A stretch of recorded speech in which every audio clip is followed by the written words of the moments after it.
University, and the others in Berkeley.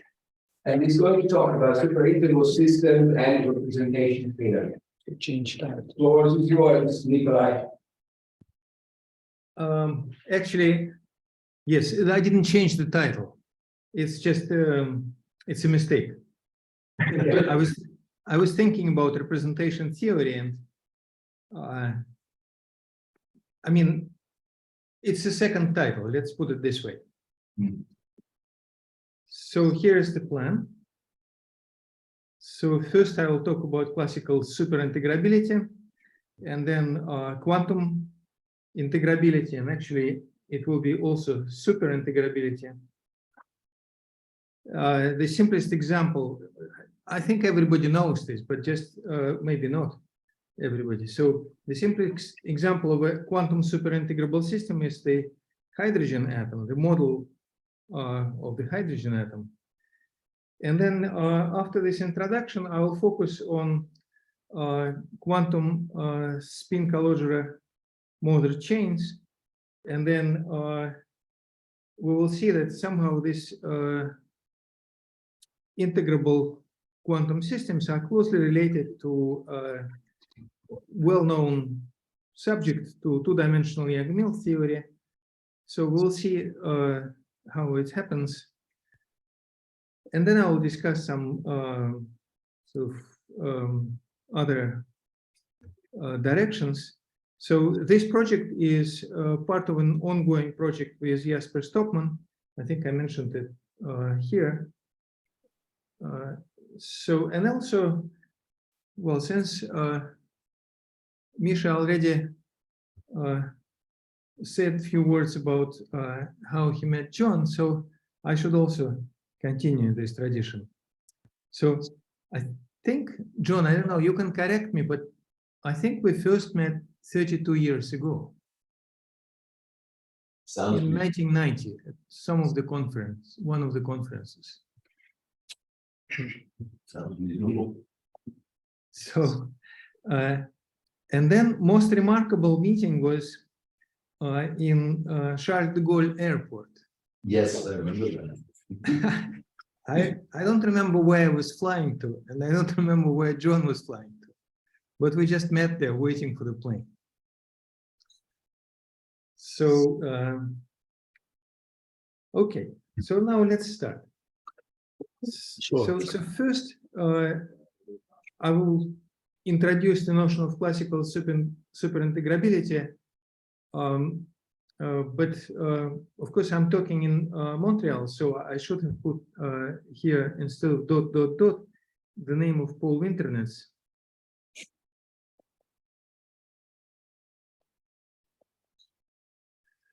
So this is the notion that refines Liouville integrability, and geometrically, it's the following. We have instead of Lagrangian projection that characterizes Liouville integrable systems, we have two projections. First, both projections P1 and P2 are Poisson projections. So first projection is to a Poisson manifold of dimension 2n minus k, and the second projection is to the Poisson manifold of dimension k. So the base has a trivial Poisson structure, just as in the Liouville case. The intermediate Poisson structure is such that fibers, generic fibers of P2 are symplectic manifolds, and connected components of generic fibers are symplectic leaves. So this notion goes back, actually it goes back to the 18th century. The very first classical superintegrable system is Kepler system. So it was studied by, so these extra integrals in the Kepler system were found by Jacob Hermann, who was a student of Jacob Bernoulli. And according to Jacob Bernoulli, he was the best student of Bernoulli. And then there is a long story about these extra integrals. So now they called Laplace Runge length vectors, but they were geometrically discovered by this fellow who was a cousin of the mother of Euler. And then later he worked in St. Petersburg in the Academy of Science, which was, anyway, so this is a long historical, long history here. So, so I will just leave it here. So algebraically, this means the following: if we use the pullbacks, then we have a Poisson algebra with the trivial center, the algebra functions on our symplectic manifold, the intermediate Poisson algebra functions on the intermediate Poisson manifold, and Poisson commutative subalgebra of functions on the base. So this is what we have from this geometric definition. So obviously the rank of this algebra is 2n, this one 2n minus k, this one k. By the rank, I mean the maximal number of independent, algebraically independent elements. So algebraically, this system is superintegrable. And now by this system, I mean the embeddings of Poisson algebras is superintegrable if the centralizer, if the Poisson centralizer has maximal possible rank. In our case, it's 2n minus k. So it's the function on 2n minus k dimensional Poisson manifold. So more generically, algebraically, if you have a Poisson algebra with trivial center, that's our algebra functions on the symplectic manifold. If we have a Poisson commutative subalgebra, then we always have this system of embeddings. The centralizer of this Poisson commutative subalgebra in A will be bigger or equal than I, and it will be subalgebra in A. So the definition is that this pair Poisson commutative subalgebra in A is a superintegrable system if the centralizer of this Poisson commutative subalgebra in A has maximal rank. So maximal possible rank in this situation is the one that is complementary to the rank of I in A. And then, so this is a generalization of the Liouville theorem. So the Liouville case, so first of all, non-integrable case. It's a typical case. Choose any Poisson commutative subalgebra, say, generated by one element in your favorite Poisson algebra, and its centralizer typically will be just the algebra itself. You don't have to expect any extra elements Poisson commuting with I. So non-integrable case is typical. And that's the case when the centralizer of I in A is equal to I. So then the other case is Liouville.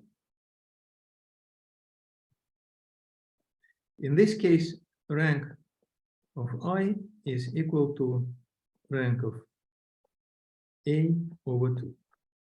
And in this case, the centralizer is equal to I, but I has maximal possible size for Poisson commutative subalgebra.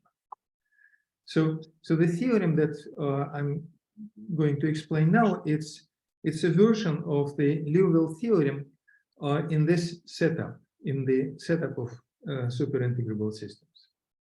So first statement is that if you choose any Hamiltonian from this family of commuting Hamiltonians and any point in M, then flow lines of this Hamiltonian passing through X, they will be in the fiber of P1 that contains X. So in other words, flow lines will be always in the fibers of P1. They will not go from fiber to fiber. So now that's the first statement. That's just the same as in the alluvial case. Flow lines, they go along the level surfaces of integrals. So now let's choose a maximal independent set in I. Their flow lines generate affine coordinates on fibers of P1. That's a theory. So affine coordinates, meaning that coordinate transformations are linear transformations with the translations. So changing this maximal independent set is like changing coordinates on the base B. So when you change coordinates, you get different affine coordinate system.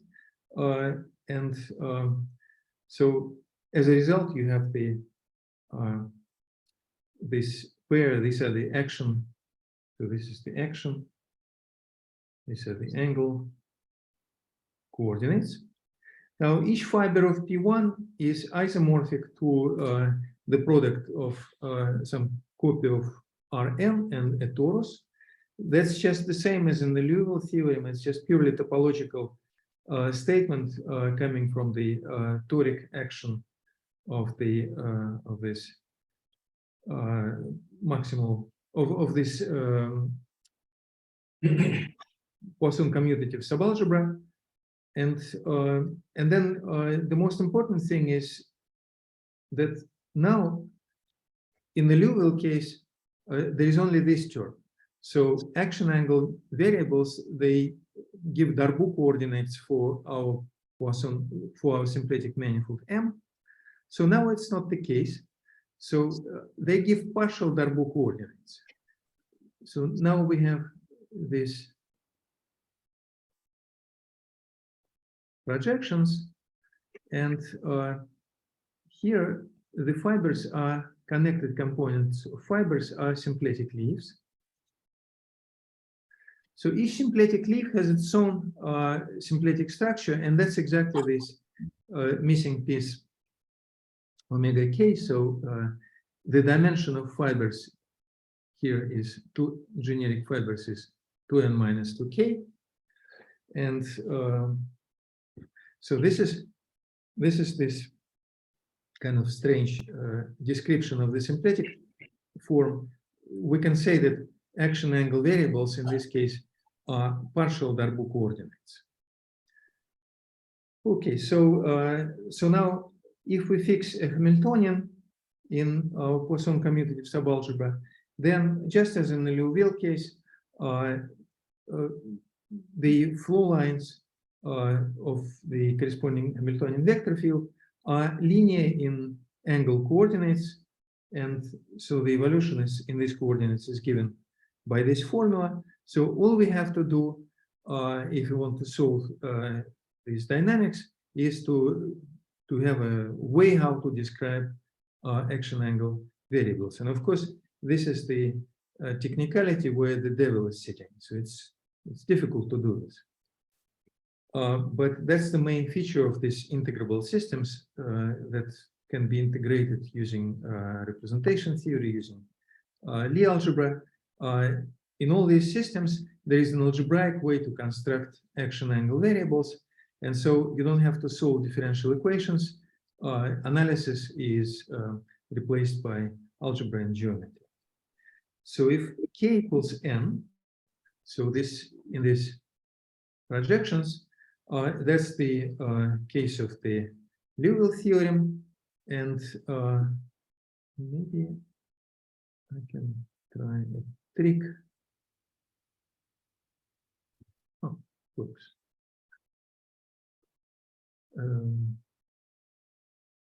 Yes. So here's an example of say let's consider 4-dimensional symplectic manifold, and suppose we have an integrable system, Liouville integrable system. So all we know is that if we have a compact level surface of our Poisson commuting Hamiltonians, then it's a two-dimensional torus. We don't know how the trajectories go around this torus, whether they are periodic or whether they are covering this torus completely. In the superintegrable case, so they are periodic, something like this. So you can say that if the system is Liouville integrable and superintegrable, then superintegrable system is refining Liouville integrability. So in this dynamical sense, superintegrability is a stronger notion than Liouville integrability. And last remark is, so our phase space is 2n dimensional, the base is k dimensional. So locally,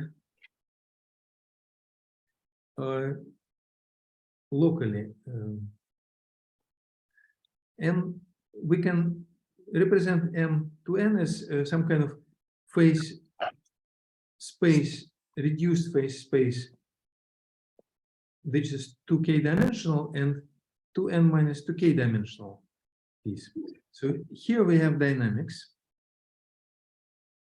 and action angle variables, and here we have nothing. All these coordinates, they don't change locally in the dynamics. So there are superintegrable systems that split globally. In this case, you can forget about this piece. But typically, you cannot do it. Typically, sort of they all intertwined, and only locally you can represent the dynamics in this way. Okay, so I think I said everything about classical case. So now let's move rapidly to the quantum case. So by quantum case, I mean always that we have some family of algebras that quantize the classical Hamiltonian dynamics, classical Hamiltonian system. So here is the most obvious definition of what we should call superintegrable quantization of a classical superintegrable system. Is suppose that we have this classical superintegrable system, then its quantization is a deformation of the commutative deformation of this Poisson commutative algebra I, such that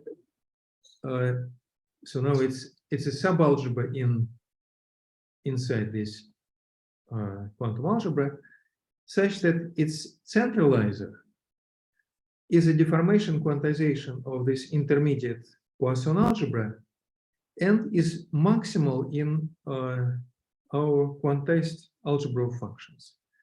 So here is some kind of crude idea of what maximal should be. So in this subalgebra Z, we can look for maximal commutative subalgebra. And by maximality, I mean the rank of this maximal commutative subalgebra should be maximal. So yeah, so that's the notion of maximality. So this commutative subalgebra is the subalgebra of quantum commuting Hamiltonians, and the subalgebra, its centralizer is the algebra of quantum integrals of motion, since all elements from there are centralizing quantum commuting Hamiltonians, they are all preserved by the evolution, and this is why these are quantum integrals. So the idea of classical quantum superintegrability is that you have this distinct subalgebra of Poisson commuting or commuting Hamiltonians, But then in addition, you have a huge subalgebra of elements that are preserved by these evolutions. So huge subalgebra of quantum integrals of motions. And by huge, I mean maximal possible. Okay. So suppose we have a quantum superintegrable system and a representation of this big algebra. So then let's look for an eigenspace of this commutative subalgebra I that we have here. And here is the definition. This pair algebra A and with the commutative subalgebra I that has maximal centralizer is called simple superintegrable system. If each of these spectral subspaces is an irreducible module over the centralizer. So this notion of simplicity is not very important, but it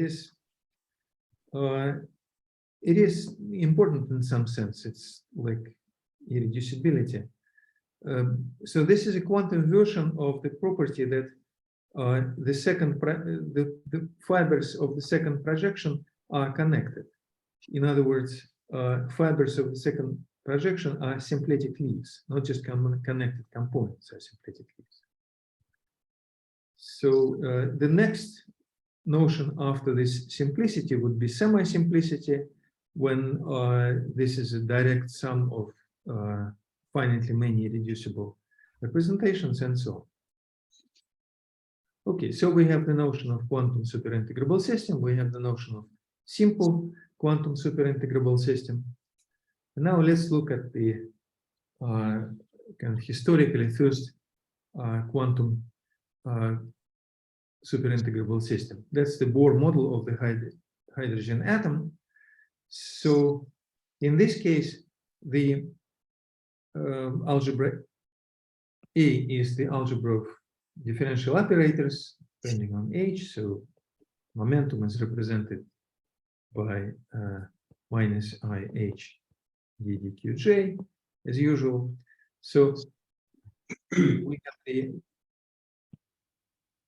Hamiltonian of the hydrogen atom, this Laplacian minus Coulomb interaction. The subalgebra I is the algebra of polynomials in H.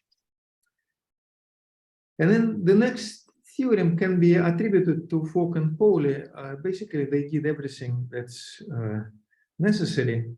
So the statement is that the centralizer of this Hamiltonian, in other words, complete collection of symmetries of this Hamiltonian, quantum Hamiltonian, is generated by the angular momentum. This is obvious because the system is spherically invariant. By the Runge length vector, as Pauli called it. So that actually was discovered by Lenz. Runge gave an exposition. He had a very nice textbook where he explained the results of Gibbs, who used vector analysis to derive these extra integrals for the Kepler system. So, and by the Hamiltonian. Almost not called that. So, are there any questions? No, the first one is the Univ vector, not the Q.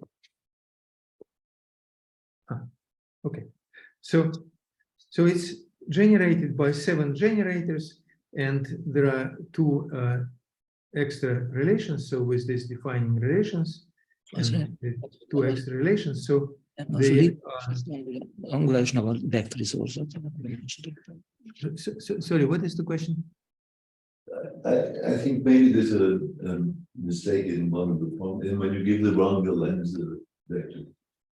Oh, that's quite possible. Please don't pay attention to pluses, minuses. I think I didn't divide by Q somewhere. Yeah, he wrote the Angular but it's not that correct. Yes. Yeah, Two mistakes. Did I lose Q? something like that. Anyway, the correct formula is a homework for everyone who didn't do this. So, okay. So now the spectrum of H, you will know that it's discrete. This piece is singular. That's the accumulation point of discrete spectrum. And then there is a continuum spectrum. So now let's look at the multiplicities. So the eigen subspaces of H are exactly those things that should be irreducible representations of this Fock-Pauli algebra. So for the discrete spectrum, the eigenspaces are isomorphic to Cn tensor Cn, and it's an irreducible J module because in this case it's the SO4 that acts in this tensor product, and if you just reduce it to the action of SO3, so then you will get this decomposition with the so-called azimuthal quantum numbers and so on. So then for the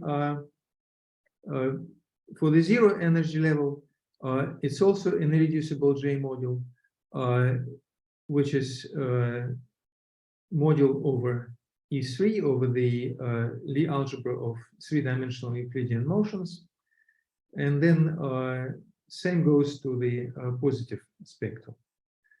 So from this example, you can see the characteristic feature of quantum superintegrable systems. So the dimensions of the eigensubspaces, they can be quite large because n here can go to infinity. So and in the semi-classical limit, when h goes to 0, if we keep n of the order 1 over h, it means that our energy levels as h goes to 0, they remain finite. In this limit, the dimensions of eigensubspaces will behave like h to the -2. They will go to infinity. But this is a nice number because 2 in this case it's 1/2 of the dimension of the corresponding symplectic leaf in the Kepler system. Kepler system is a classical superintegrable system, and that's a typical behavior for the spaces of geometric quantization when you have here h to the -1/2 of the dimension of the corresponding symplectic leaf. So again, that's the key difference with quantum Liouville integrable systems. Multiplicities in quantum Liouville integrable systems are stable as h goes to 0, and multiplicities in superintegrable systems, they always have this behavior because of these extra cyclic variables. And again, one can look at the notion of quantum refinement, because here in this example, of course, there is a quantum superintegrable, quantum Liouville integrable system as well, with quantum integrals h, the third component of the momentum and of the length vector. So anyway, so this was a brief detour into history of science, basically, because we all learned this example of superintegrability in high school. So now, are there any questions? I don't understand. Hello? No, it's okay. Sorry. Okay. So now let me go to the main subject of this talk. So it's a periodic n-spin Calogero-Moser chain, you can say. So this is a joint work with Jesper Stockman. So here G is simple compact, simply connected Lie group. And so we do the following. So let's take G to the N. It acts on itself in this particular way. So you can think of this as the following. You have a connection on a circle with N marked points. And then this connection has holonomies along these intervals. So if you just consider, if you just reduce the information about the holonomy, about the connection to the information about these holonomies, then the gauge group will be reduced to G to the N, to this gauge group located at the points, at the endpoints of these intervals. And then this gauge group will act on the holonomies exactly in this particular way. So in some sense, we have two spaces G to the N. One is connections, and the other is a gauge group.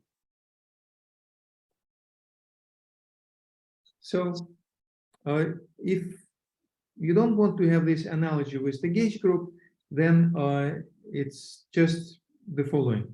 You have the right action of G to the N on G to the N. You have the left action of G to the N to G to the N, but this left action is twisted by the translation operator.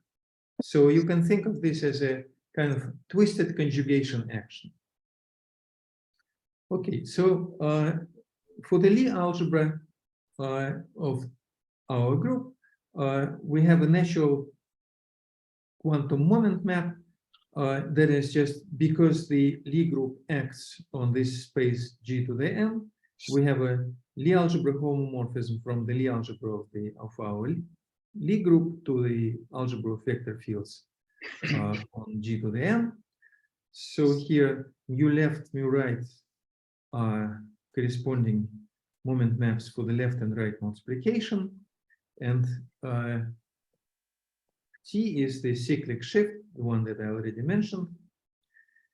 And then all these moment maps, the left moment map, the right moment map, the moment map for the gauge action, the quantum moment maps, they lift to the homomorphism from the so this is the homomorphism of Lie algebras, and it lifts to the homomorphism of associative algebras from the universal enveloping algebra to the power n to the algebra of differential operators on G to the N. Okay, so once we have this gauge action, we have these three quantum moment maps, three homomorphisms. That gives two natural embeddings. One is we can take the tensor product of this universal enveloping algebras and then we can, using this left and right moment map, we can embed them to the differential operators on G to the N. We can also embed this universal enveloping algebra of our gauge algebra using the diagonal gauge moment map to the differential operators. It just happens that we can take this tensor product over the center of these algebras. The embedding still works. And then naturally in this tensor product, we can embed an individual copy of this universal enveloping algebra, say using left or right embedding. So we have this chain of embeddings. And then we can take Gn invariant part, and we will have the following. So Gn invariant part of this copy of the universal enveloping algebra is Z to the N. Z is the center of the universal enveloping algebra. So here we'll have some interesting algebra. On the right, we will have again the center to the power n embedded into this associative algebra, and that's the structure that we have.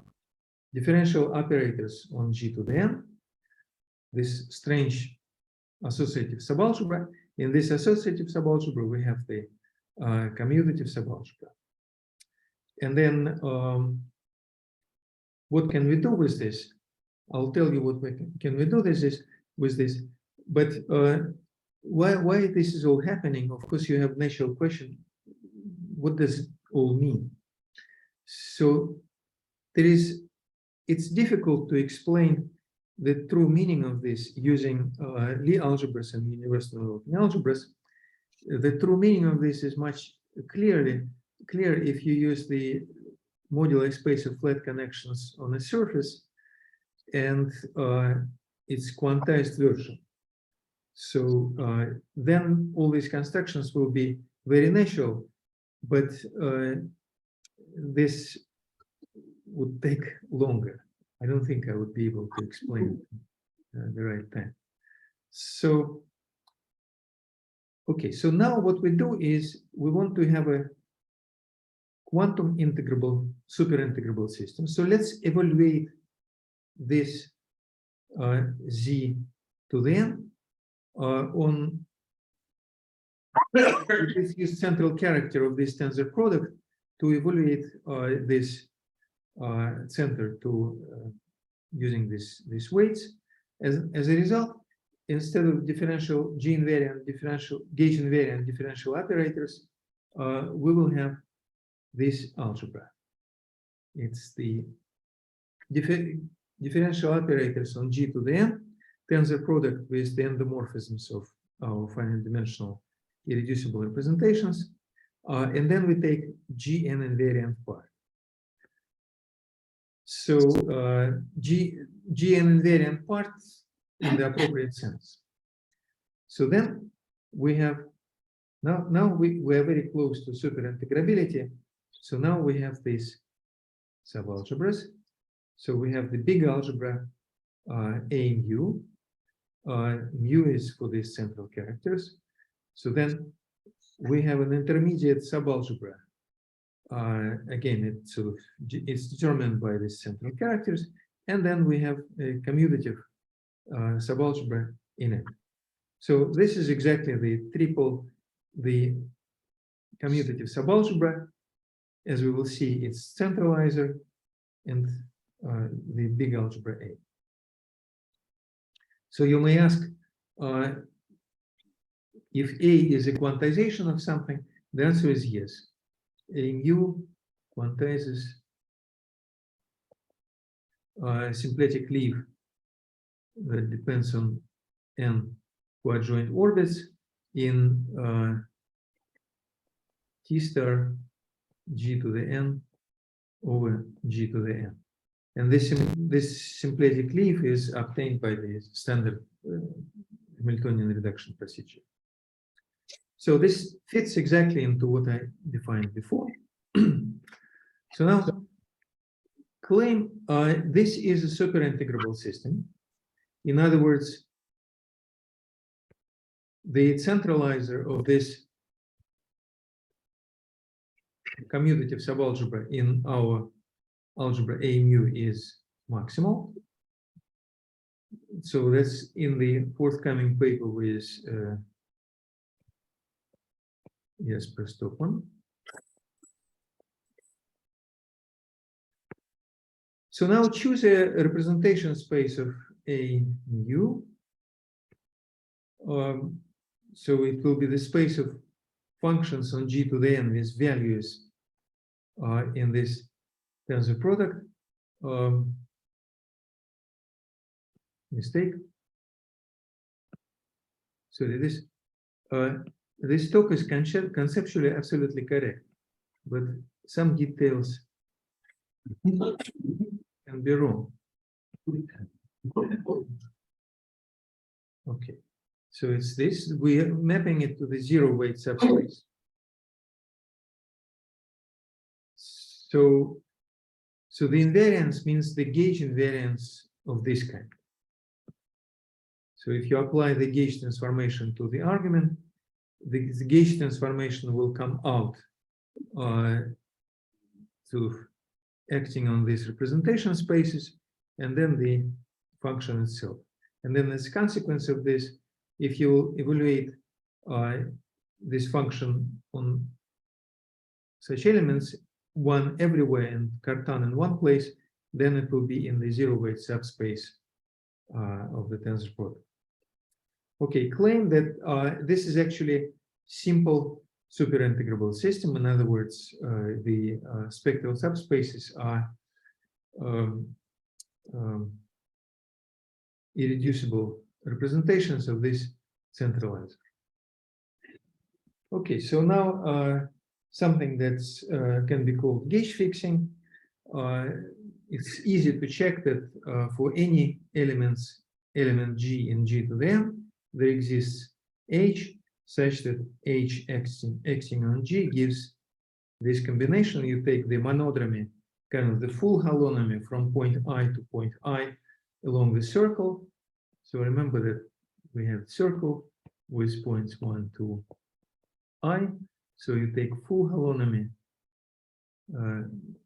along the circle. It's this holonomy. And then this piece of gauge group, it acts by conjugations on this holonomy.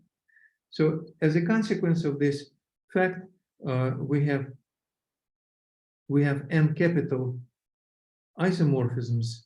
So there are n ways to identify G to the n over G to the n with G mod G, which is H mod W.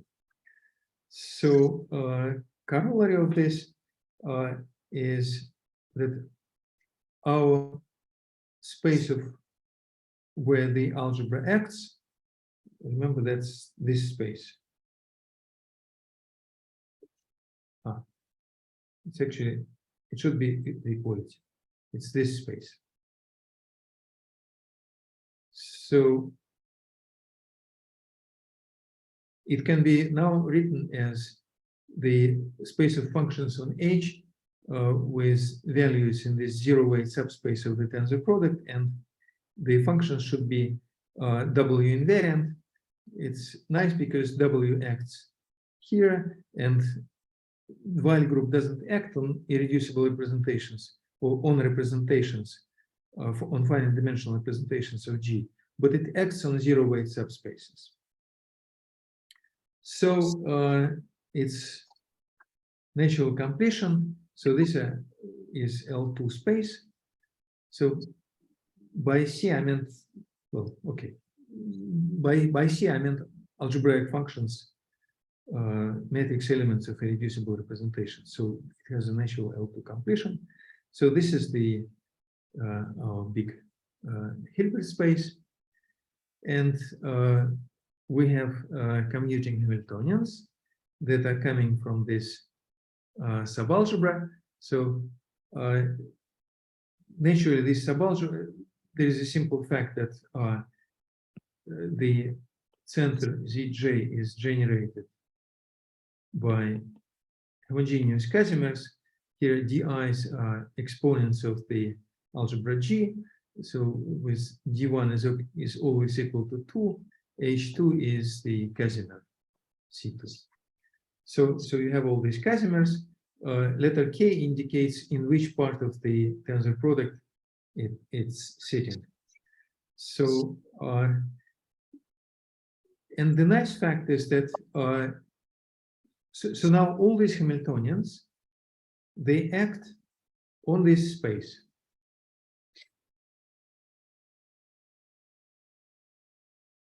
And we can compute their action. These are differential operators, but there is a nice formula for quadratic Hamiltonians. Others are kind of more difficult to write, and maybe it's not necessary. So for the quadratic Hamiltonians, it can be done in the following way. Let's choose a basis in the Lie algebra, some orthonormal basis in the Cartan, root basis in G, and if there is a superindex K, that means the corresponding elements of the Kth factor in the tensor power of UG. And then there is a simple description of the quadratic Hamiltonian corresponding to k equals I. I is the place where we did the gauge fixing. The explicit formula will depend on this I, but everything is cyclically invariant, so it effectively doesn't depend. And then there is a nice formula for the difference of k plus first and kth Hamiltonian. And that's exactly the Knyazhnik-Zamolodchikov-Bernard kind of differential operator, topological part. Here R are constant dynamical R matrices, so these are called Fielder dynamical R matrices. And now the spectrum.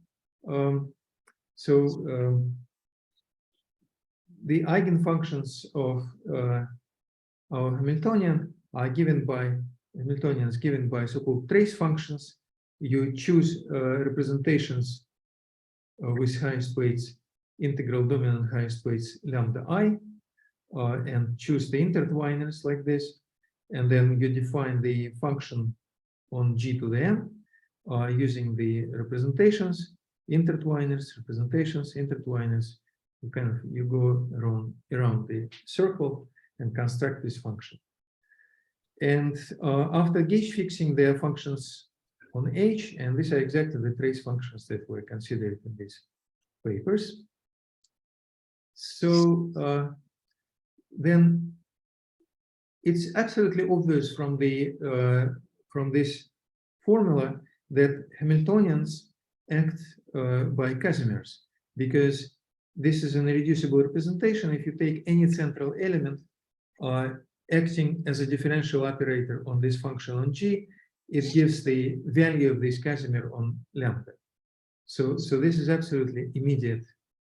And then this is less obvious, but this is true. The orthogonality.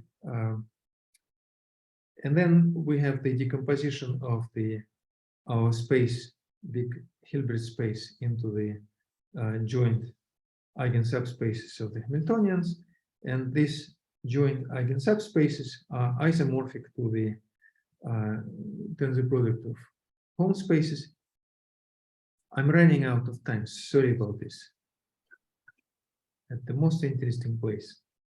So then this is the way how graphically can be trace functions can be written, and then let's look at the propagator. So what is the propagator? We have n times rank Poisson commuting, not Poisson commuting differential operators. So we choose Euclidean time for each of these operators. Then these are the operators acting on our Hilbert space, and we treat them as integral operators. And then it turns out that there is this nice integral representation for the kernel of the integral operator, where these individual factors are partition functions for the two-dimensional QCD, kind of multi-Casimir two-dimensional QCD. Graphically, multi-time partition function for two-dimensional QCD on a disk, which is drawn here. G is the holonomy around the boundary of the disk. T is the parameter that is assigned to the disk. Usually, in the two-dimensional QCD, all times are 0 except for the first time that corresponds to the Casimir, and this first time is interpreted as the area of the disk. So graphically, it means the following: that so we have this circle that I started with. So now we multiply it by the time interval, and then the way how you should think about this formula is that there is this Wilson line that goes from left to right, and to each of these representation V mu that define the spin structure, kind of spins for Kalodger-Moser system, you assign the Wilson line, and then you take the partition function for the disk, and you integrate over the halonomies, over the edges inside, as usual in QCD. So this is basically nickel, Witten. So, and then there was a big industry about this. So, so these are the, and then the semi-group property of the propagator is just this gluing property for the cylinders. And then more generally, if you have a surface with some complicated graph in it that goes to the boundary, then you can define the partition function in the same way. And then you will see immediately that this partition function is a special solution to the Calogero-Moser spin chain dynamics. This is very similar to the fact that when you have quantum Chern-Simons, this invariance of three manifolds, if you put a conformal field theory on the boundary, then you can think of the invariance of links as special solutions to Knežning-Zamolodchikov equation. So this is instead of Knežning-Zamolodchikov equation. Okay, so now there are beautiful connections to Chern-Simons TQFT. That is a long story. So first steps are done in this paper. The second part should come out soon. The story about modular spaces is in this paper with Semyon Artamonov. There is a nice non-compact story that is closely related to so-called open-closed surfaces. Again, this is the forthcoming paper. That's basically when you have something like this. So G halonomies everywhere here and K halonomies everywhere here, where GK is a symmetric pair. And then there is an affine story that okay, sorry for going over time. John, happy birthday.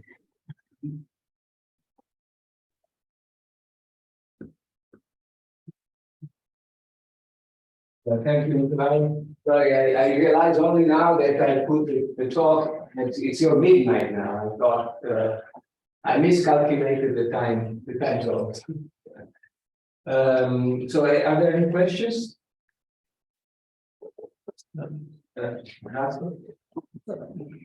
Hello, Kolya. I would like to ask two questions. One is, of course, Vinterni's name was mentioned. So whether in the quantum superintegrable systems which they constructed, I don't know whether they are simple in your sense, or is this known that many? It seems a natural notion that the joint eigensubspace of the commuting Hamiltonians is some irreducible representation of the conserved quantities. So is this studied in the Vinterni school? I am not sure.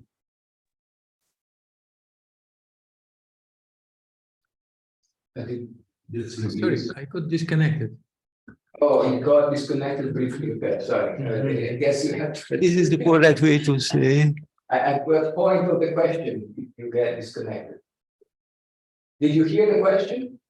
No. No. Okay. I guess So am I? can you got disconnected? So you can, yeah. You can. Can you repeat it, please? So can you hear it now? Yes.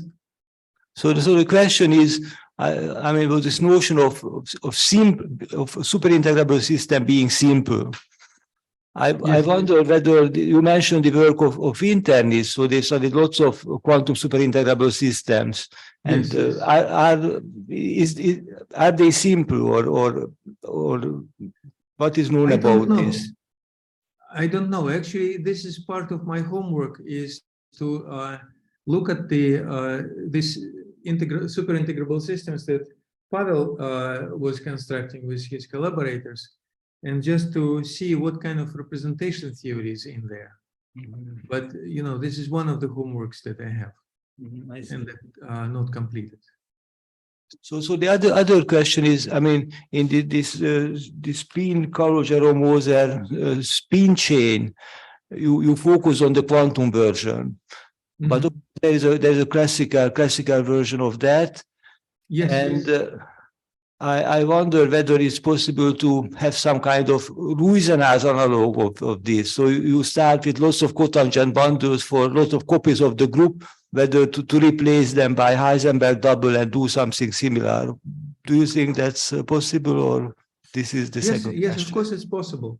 But a better way to do it is to pass from the cotangent bundles to moduli spaces. So so this particular case, T star G to the N is related. I mean, you can do kind of relativistic nonlinear deformation, and it will be superintegrable systems on the modular space of flat connections. Yeah, I do. Yes, yes. With N punctures. Mhm. Yeah, I do understand the moduli space is more general, contains more possibilities. No. What I'm saying is that this duality with Ruizenars, then it's very natural. It's the action of the mapping class group that brings cycles corresponding to Kalot-Germoser to cycles corresponding to Ruizenars. And then once you linearize the modular space along part of the cycles, then this becomes more complicated. But is it right that this question has not been studied yet? These Ruizenaz analogous these systems. For these systems, I mean, it was not written anywhere. That I'm almost certain. For the case n equals 1, that's in my paper from 2003. I don't remember, something like this. I believe that no. Okay, I understand. Thank you very much. Oh, no. I made the wrong. For orbits of rank 1, something like this can be done by Arutyunov and Feyron and Chalich. Yes, I know those papers. Yes. If it hasn't been done there, then it hasn't been done. Okay. Thank you. Mhm. Right. So any question, John? Yeah. Hi, Kolya. It's John here. We're running out of time, so I don't want to give a lengthy question, but it's the qualitative property, I mean, of superintegrable systems or ordinary Liouville integrable systems that I would like you to comment on. I mean, one has classical, one has quantum. Of course, the classical is essentially the foliation by tori. If you're in a compact space, that's the action angle variables. That is what prevents the system from acting generically and spreading out. But quantum mechanically, it's not quite clear what characterizes the eigenfunctions of a completely integrable Liouville integrable system. But there's just one thing that was done with which I think may be related to this question for superintegrable systems, but maybe I'm wrong. It was done some years ago by Chris Soggy and I think Steve Zeldich. And they were studying classical and quantum systems, which were essentially geodesic motion on Riemannian, on compact Riemannian manifolds, and versus the structure of the eigenfunction. So the phenomenon that they were looking at was, and this is why it's related, I think, to superintegrability, is they were looking at such geodesic flow, which in which when you look at the space of geodesics and you put a measure on that, then those which are closed, so one-dimensional, form a set of non-zero measure. There's some non-zero probability that the geodesics you choose are actually closed. And they show that this property, a classical property, for the corresponding Laplacian equation, reflected itself in a property of localization. So it was, there are these bounds about how localized the wave function can be, how high up it is, if it's narrow, and so on. And as you go asymptotically to larger and larger eigenvalues, they showed that these properties, that the non-zero measure on the space of geodesic, closed geodesics, and the fact that you saturate the bounds that exist a priori for the degree of localization of the quantum wave function were in fact equivalent. And that sounds like it might be along the lines of a qualitative characterization of a superintegrable system because of the closed trajectories. What do you think about that? Or do you know about that? Well, I will be reading these papers tomorrow. but let me ask you, in the classical case, in these systems, is it true that every trajectory goes along certain tori, certain torus, and there is a bound for the dimension of this tori? Well, it's stronger. It's circles. It's closed trajectories. So almost every trajectory is periodic. Not almost every. A non-zero measure. So if there's 100%, or maybe 20% of them. Maybe this is not enough. Most likely, this is some kind of KAM perturbation of a superintegrable system. Sounds